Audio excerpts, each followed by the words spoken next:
Ya pemirsa, Ombudsman Republik Indonesia melakukan pertemuan dengan Badan Gizi Nasional membahas implementasi makan bergizi gratis. Dalam pertemuan ini beragam permasalahan dibahas termasuk kasus siswa keracunan makan bergizi gratis. Kepala Badan Gizi Nasional mengatakan selalu menjalankan SOP dari persiapan, memasak, pengiriman hingga waktu konsumsi menjadi fokus BGN agar kejadian serupa tidak kembali terulang. Ombudsman pun akan melakukan pengawasan di seluruh provinsi terkait makanan bergizi gratis.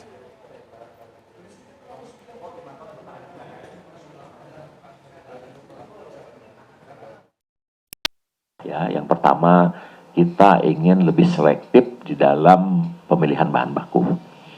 Kemudian kita akan memendekkan waktu processing antara penyiapan dan processing, termasuk menyiapkan untuk delivery. Itu kita akan perpendek karena beberapa SPPG karena yang baru-baru masih butuh waktu lama untuk memasak, kita akan persingkat waktunya.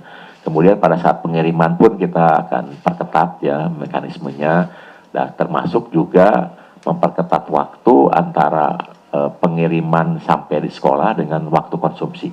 Di 34 titik nanti yang akan kami monitoring akan konsentrasi di apakah semua SOP sudah dijalankan oleh yayasan, dan yang kedua apakah akan fokus untuk melihat menu-menu yang setiap hari apakah menu yang disajikan sudah sesuai juga dengan SOP-nya. Dua hal itu nanti yang mudah-mudahan akan mengurangi ekses-ekses yang sekarang ini terjadi. Lalu apa saja pokok pertemuan antara Ombudsman RI dengan Kepala Badan Gizi Nasional? Sudah rekan Syahda Yostiza di sana. Syahda, apa saja hasil pertemuan antara Kepala Badan Gizi Nasional dengan Ombudsman hari ini? Silakan. Baik, selamat siang Fatima dan juga pemirsa. Pada pagi tadi, tepatnya Ombudsman ini melakukan pertemuan bersama dengan Kepala Badan Gizi Nasional, yakni Dadan Hindayana, di mana dalam pertemuan kali ini, yakni membahas soal implementasi seputar program makan bergizi gratis yang sudah terrealisasi.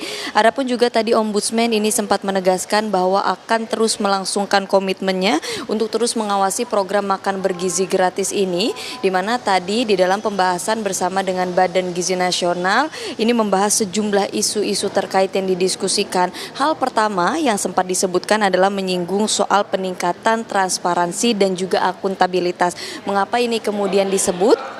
Karena memang terdata berdasarkan data yang dihimpun dari Ombudsman sendiri dari Januari hingga bulan April memang terdapat sejumlah laporan keluhan yang disampaikan di mana terkait dengan transparansi dan juga akuntabilitas yang memang ini menyinggung soal kebijakan anggaran yang dianggap belum memadai. Inilah kemudian yang menjadi koreksi lebih lanjut, dan memang tadi Ombudsman ini sempat menyebutkan bahwasannya adalah karena program ini memiliki bobot politik yang cukup tinggi sehingga memang punya tendensi untuk terus dijalankan dengan berbagai keterbatasan yang ada.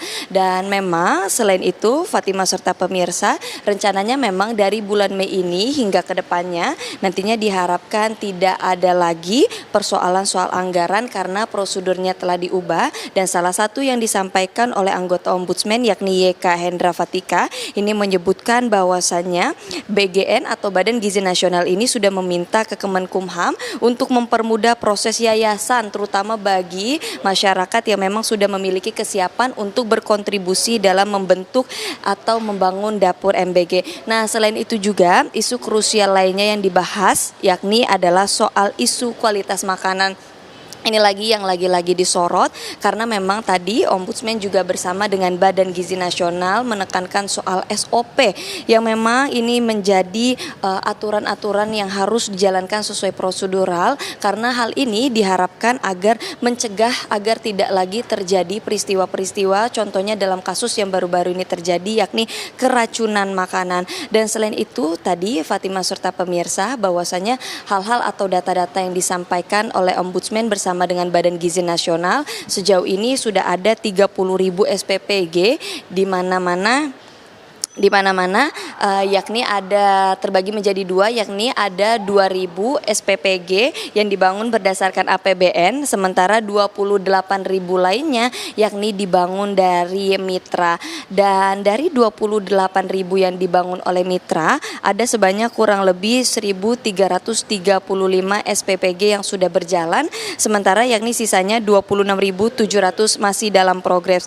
Adapun juga Ombudsman ini sempat juga menyoroti soal pembangunan SPPG ini, yakni di mana dari setiap dapur ini bisa berpeluang memperkerjakan sebanyak 50 tenaga kerja, sehingga memang untuk di daerah sendiri ini juga bisa membangun potensi ekonomi di daerah-daerah terkait. Adapun juga selain itu memang sempat dibahas yakni soal adcost. Terkait dengan hal ini, Ombudsman bersama dengan Badan Gizi Nasional menekankan bahwa adcost dalam per porsi makan bergizi yakni 15.000, yakni dengan total 2.000 yakni untuk sewa dapur, dengan rincian maksud saya 2.000 ini sewa dapur, 3.000 dibagikan untuk operasional, sementara range angka 9.000 sampai dengan 10.000 ini merupakan biaya untuk makanan, sehingga memang untuk angka-angka ini sengaja ditekan sedemikian rupa agar mencegah terjadinya korupsi dalam program yang memang